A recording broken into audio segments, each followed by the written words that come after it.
এটা আসসালামু আলাইকুম। শর্টকাটে এই খুনি সরকারের আমলে, এই হাসিনা সরকারের আমলে, এই মাফিয়া সরকারের আমলে আপনার পুলিশে কি করেছে, রাজ করেছে, মানুষকে জোর জবরদস্তি টাকা লুটে নিয়েছে, জোর করে ছিনিয়ে নিয়েছে, বাবা ট্যাবলেট ভরে দিয়েছে। জানে এই এমপির আমলে কোনো চাঁদাবাজি, কোনো চাঁদাবাড়ি পুলিশ, কোনো বড় অফিসার জানে না থাকে। গরিব মানুষ জানে শান্তিবাবু চলাফেরা করে দুটে ভাত জানে খেতে পারে। এটাই আমার কাছে আমার উত্তর, এটাই আপনাদের আমার তারিজিয়ার কাছে এটাই আমি চাই। জানে পুলিশ নতুন হয়ে নিচে মাটিতে মাথা দিয়ে জানে দাঁড়িয়ে থাকে। এই দাঁড়িয়ে থাকবে কিরকম চৌকিদারের মতন, যারা পুলিশের কোনো না পাওয়ার থাকে।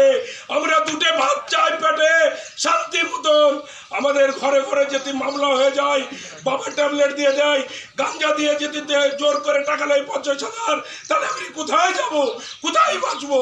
তাহলে আমার তারিখ যা জানে ভালোভাবে দেশ চালাতে পারে, কোনো পুলিশ জানে দুর্নীতি এই বাংলাদেশে না করতে পারে।